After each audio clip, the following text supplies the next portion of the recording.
What's up guys, KKaceh here. This is going to be a shorter video than usual. There's something I want to yap about, kinda want to get off my chest. You know what triggers me the most? When a term is thrown around to describe about a game, when whoever says it doesn't even know what the term is meant to be used, and not even providing examples to the argument when they're using that term. An example is when someone called a Honkai style content between each main stories, like now between Penacony and Amphorius, as filler content. Some people just out of nowhere immediately call it filler content, even though there's much that can be done in that update that is actually relevant.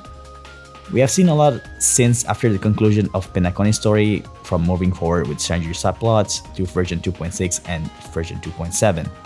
And of course, Simultaneous Universe update, which is also a very important world lore session, and being used to drive many future plot points or end up solidifying a character background lore.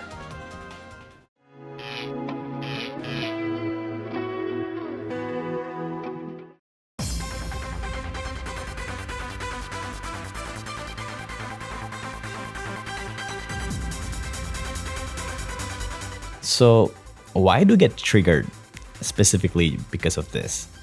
Honestly speaking, filler is not necessarily a bad thing, but most loud people tends to talk about them in bad faith, which can influence others to view them negatively. Especially if the loud ones are content creators, like how some content creators say that after version 2.5, Honkai style has been nothing but filler content. I personally disagree about this, but let's open up a discussion about what makes something a filler content. Many people can have different opinions what defines as a filler, just like how I found out about it in Reddit posts, which is interesting. But one definition that I want to propose that I find makes sense and a bit more objective as I did my research online. So when it comes to defining a filler content in a work of fiction are stuff that offer almost no story points, no character developments, no world lore, and they don't progress the overall narrative forward. But they can be a good way to show more character interactions, just for fun, and also cool actions if you want to see your favorite characters do cool stuff. So yeah, by this definition, filler content can be good, but sometimes it can be viewed as bloating up or just padding stuff up until the relevant stuff to actually show up. And if we translate this to a game update like a live service game, especially, it often thinks like self-contained story that finish itself at that point, like an advanced story that explores some NPC that doesn't have much impact to the world. But it can be mentioned again when a sequel of that event appears. The most common one is what FGO does with their summer event, quite self-contained, but when the next summer event comes up, usually it is actually connected. Or even Genshin that have events that keeps coming back and it's an improved version. So that is some kind of filler. Other things are events that only do collecting things or just mini games with no context and doesn't provide anything to the world building. It can be called filler content.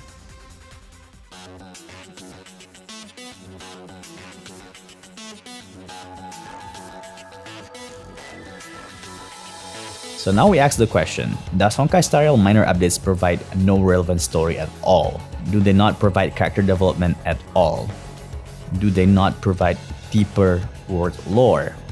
When I'm trying to answer these questions, it all comes to their amazing trailblazing continuance and some of their permanent events. This takes up the major chunk of the update, and they're actually very relevant. What makes Honkai style updates amazing because these two do provide relevant story. They do provide character developments. They do provide deeper world lore that can come again in the future. Therefore, they don't deserve to be called a filler content, or even filler update in this specific instance. Every time there's an update, we revisited old places and start to make some progress in the unfinished plot points, or even better, with the permanent events at which we make permanent changes into the certain location in the game. And those permanent changes is a testament of all the time and effort we put into the game. The easiest example of this will be the Arum Alley, at which we revitalized a dead location into a very lively place, like how it was at some point in the past according to the story, and now it becomes a location for so many future story events. Just like the whole sequence of Fei Xiao shooting with Yukong's bow that actually occurs in Arum Alley. or even the War Dance Festival that shows a recovery progress of Yarilo 6 to reintegrate themselves into the universe while fleshing out some of the characters, like Luca and Jingyuan, and perhaps a potential of more stories that involve both Yarilo 6 and Shanju Alliance. And similarly, the rest of the permanent events that we get every update always means something to the world of Honkai Star Rail, and it shows the world itself moving forward in time. It's not just revolving around the Trailblazer, just like how many RPGs are designed. And now let's talk more about recent updates since it is fresher in our memories. Let's see if 2.6 and 2.7 can be considered as filler. Now version 2.6 has been out for a while. I had a blast with the content. Not only the story is more towards the goofy side and a bit easier to digest, while also exploring more world and character lore. Like for example, we're learning more about Boot Hill and also the nature of Galaxy Ranger, and also possibly the introduction of the potential of a new villain, Dr. Primitive. And not to mention, version 2.7 was great in my opinion. A bit of spoiler here, so feel free to skip a bit. The story is far from a filler.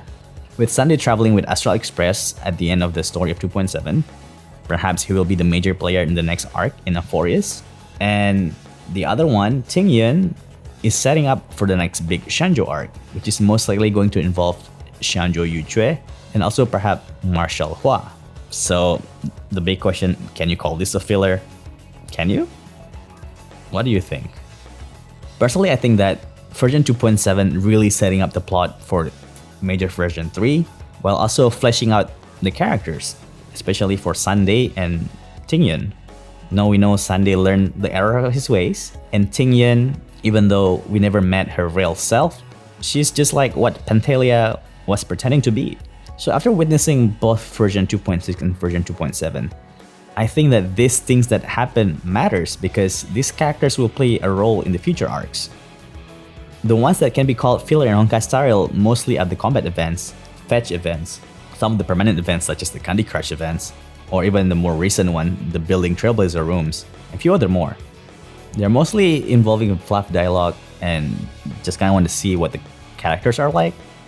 Regardless, these are very good filler content because they're not exactly bloated, because they still provide some nice stories and also character interactions. Especially the interaction between Astral Express in the latest events, it really shows how they act like a family. I had a lot of fun with that event. Oh, also before I finish up, the new Summon Universe update is rather nice as well.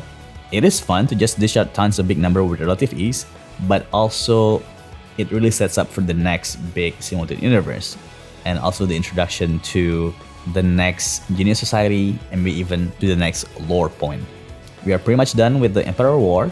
Let's see which lore that they're going to tackle next in Simultaneous Universe. Oh, and also, just want to promote my old video here. I have made a discussion video reviewing the latest Simultaneous Universe, so feel free to check them out as well. I will put in the right corner and also at the end screen.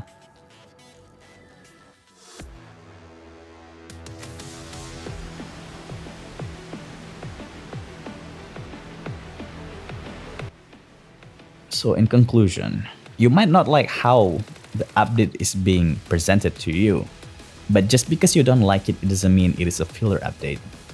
At the moment, filler content has such a strong negative connotation built into them, thanks to bad examples, and now people tend to associating filler content as bad. What ticks me off is that if a content creator just say, it's just a filler content, their viewers, without critical thinking of their own, will start perceiving the update as just filler and bad.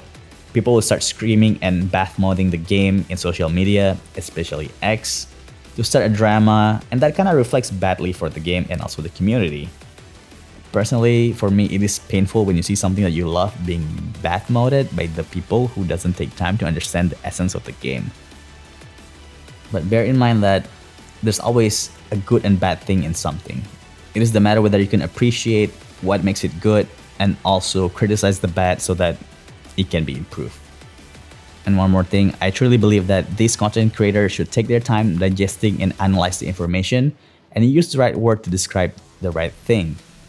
It's such a shame that the louder ones are the one that gets more attention rather than the one that actually wants to spread knowledge. Well, this is just a short yap from me.